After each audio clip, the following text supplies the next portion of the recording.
Del Santo Evangelio según San Lucas en el capítulo 1, versículos del 1 al 4 y capítulo 4, versículos del 14 al 21. Muchos han tratado de escribir la historia de las cosas que pasaron entre nosotros, tal y como nos la transmitieron los que las vieron desde el principio y que ayudaron en la predicación.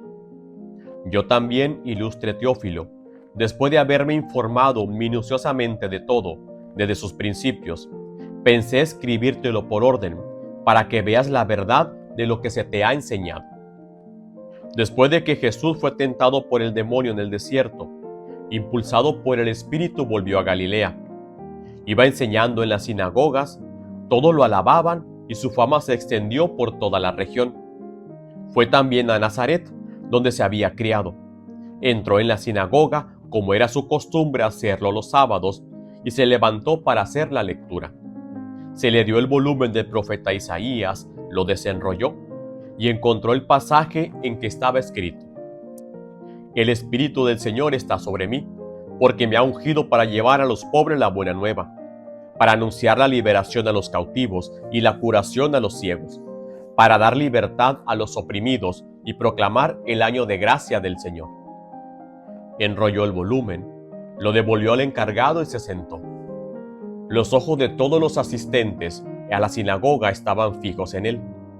Entonces comenzó a hablar diciendo: Hoy mismo se ha cumplido este pasaje de la Escritura que acaban de oír. Palabra del Señor.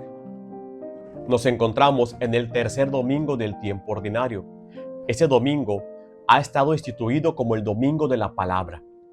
El Papa Francisco en el 2019 lo instituyó para recordarnos la importancia que tiene la palabra de Dios en nuestra vida.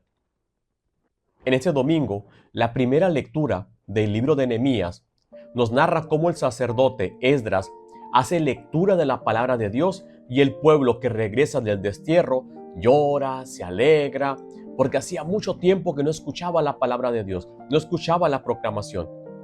Esta primera lectura nos recuerda el sentimiento con el cual debemos escuchar la palabra, con ese gozo de que Dios nos está hablando. Y en el Evangelio que acabamos de escuchar, Jesucristo mismo, como era su costumbre, entra en la sinagoga de Nazaret y hace la lectura del profeta Isaías. Igual, la palabra de Dios sigue siendo el centro. Y quisiera destacar de este Evangelio dos pequeños detalles. Cuando Cristo proclama la palabra de Dios, va a decir: esto se ha cumplido hoy. Porque la palabra de Dios se cumple hoy. Nosotros vivimos en el hoy de la palabra. Porque esa palabra de Dios debe de llegar a nuestro interior y cambiar nuestro interior. Lo que escuchamos cada domingo, cada Eucaristía, no es solamente conceptos bonitos o enseñanzas bonitas. Es Dios mismo que se hace presente y que nos sigue hablando. Esa es la palabra de Dios.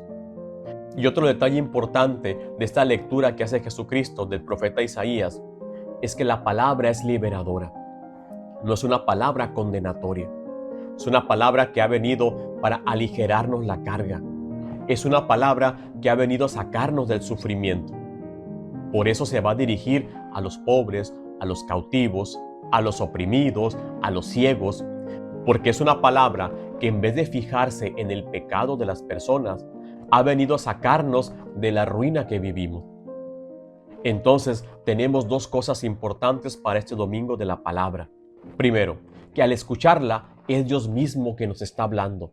Es Dios mismo en este hoy que se cumple. Y segundo, es una palabra que viene a sacarnos del sufrimiento y darnos vida, una vida verdadera. Cuando entendemos esta importancia de la palabra, entonces la valoramos profundamente. Y tal cual lo hizo el pueblo de Israel, como narra la primera lectura, que nos gozaremos, que lloraremos, que nos alegraremos, porque Dios sigue actuando en nuestra vida. Dios no nos ha olvidado. Dios sigue dirigiéndonos con su palabra. Bendiciones.